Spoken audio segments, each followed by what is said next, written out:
Hi, I'm Martha, and I just went to the first session of NASCO, and I went to a workshop facilitated, lecture workshop thing facilitated by someone from the Albany Free School in Albany, New York. And that was a school started because this woman's son, Mary Loya, I think her name was, something like that. Yes. She was, her son was not doing well in school. He really hated it. He hated going to school. He was like completely depressed by it. And he's like, "Mom, can I just not go to school?" And she was like, "Sure, we'll just do it here. That's fine. Like, I can see how school's not helping you at all." And so then his friends were like, "You're not going to school? Your mom's just doing school? Can we just come over and just not go to school and go to your school?" He's like, "Okay." And so then it was like 5 or 6 families, and then that grew to be like 15 families, and then they finally decided to like incorporate in the actual school and get a building. And she got this building that was, what was it, an old it used to be something else, and they got it for like $5,000 or something, something ridiculously cheap, and then she just paid for it because it was in this sort of this neighborhood that had gotten divided up by some projects from the government, and so everything was just disjointed, and so people were leaving, and so there were all these buildings that you could just buy, and so she did that, and now the school has 60 students, or 58 students, from K through 8, and they basically the teachers who are running it are more oh, like no, battery. You were just talking about the makeup of the school. Okay. So there are 60 students between K and 8. Well, traditionally, what would be kindergarten through 8th grade. They are divided sort of into age groups, but that wasn't because the school had decided that. It was because the kids themselves wanted some sort of peer group to be with. It originally started out being like a one-room schoolhouse, no grade divisions. They also have I don't remember if they have a preschool with it or not, but the younger kids have their own room on the first floor, but that is also becomes the lunchroom where they eat all together as a school at lunchtime, and they have a cook, and they also help prepare meals themselves, and they have started many projects. Like, to do a project, they've learned how to raise their own money for the projects that they want to do. So like some people wanted to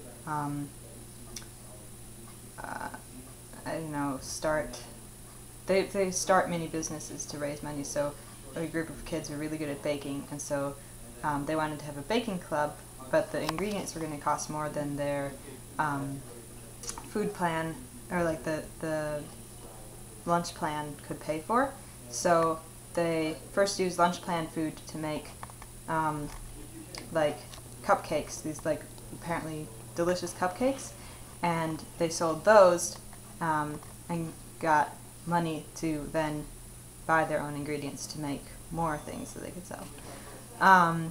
And the teachers all have a like main area that they're interested in. Like there's an art teacher, and music, like person who does music, person who is the cook in charge of food. But they also have an age group that they work with everything. So their primary thing is what they're interested in, but then they also teach other things. They really also have a strong literacy program. They don't really have many like set things, but they really believe that reading is a big deal, and they want all their kids to be able to read and read it very well, and because that's a way that people engage in society, to get information and things, is a lot of it's through reading, so that's a big point that they have. And it's also something that their alumni have told them, and so they've changed, because they used to not have one, and some kids were like really struggling when they went back into a mainstream high school, because they didn't have as good as reading skills as the other people in their classes. So they, like, the other thing school does is like talk to the people, like talk to the students, how's it going, talk to former students, like what could you have changed, talk to parents. There's also they have volunteer parents come, teachers, community members teach classes. So they have a parent group that teaches traditional math. They're all math geeks and they really like it, so they formed a cooperative and volunteered that way. They also do things called virtual trips, where they a lot of the kids are from different ethnic backgrounds, and so each they have immigrant people or people who have immigrated in their family. So they they pretend to be in a plane and they all fly to whichever country they're doing, like I think Puerto Rico and and all these other different places. Japan, they went to Burma, and then they make a dish that is from that country and talks to the community member from that country coming and talking about how their society is different, and just people get exposed to different ways of doing things. One thing about the school that I really grooved on was that they, like, people call anytime there's a conflict or someone wants to change things, they can call a meeting, like, and then people meet. It's like there's room in the structure of the school that, like, that meeting is important, and you can stop everything and like talk about the issue that is going on between the kids or between between the kids, something that's going on. The kids plan all their own events, sometimes renegade events that the adults don't even know about. And the older kids are in complete interaction with the younger kids. So like the 8th graders really have a sense of like we're the elders, like they're actually, the little kids are looking to us to be role models, and because they're in constant contact with younger kids and actually teaching them things, it really enforces that. Because in a regular school you could say that to a lot of people, but because they're not actually in direct contact with anyone younger than them, like it's really difficult to see that and feel that, and yeah, it just is one of the coolest ideas. And as I was watching the presentation and listening, and I was just like looking at all the pictures, and I was like, I want to be there, like in those pictures right now, and like I want to. And the guy was just like, when he was giving the presentation, he would just go off on stories, and like you could tell he was like reliving being in that moment, and like he just, like his whole body, like he was just lit up all over, and like just talking about these kids, and like he's like, I didn't ever totally understand what was going on, but like, wow, that was really awesome. Like I still don't get that game, but like someone wanted to give a seminar on it, so we did that, and like they went to the zoo, and the gorilla started having sex, and so then we had to have a whole talk about that. But like people were like super interested, and like it was crazy, but it was cool, and like like all these stories. He just had the whole presentation was a storytelling event for him and us, so it was really cool. Do they get funding through the state? Are they a public school? They're a private school. Oh, that's another cool thing, is they're run on a sliding scale. So the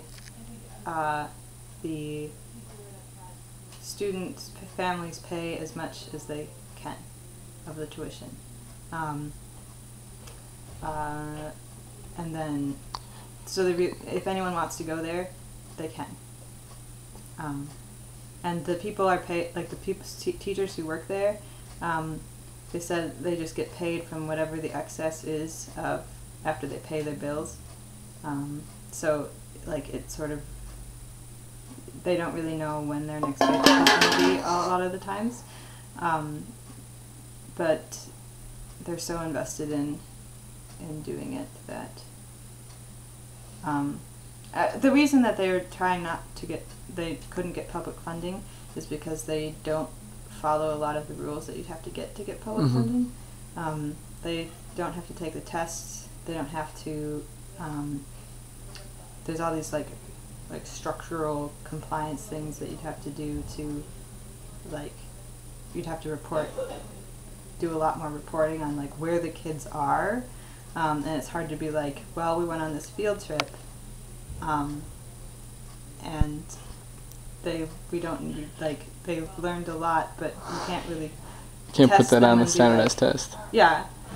So,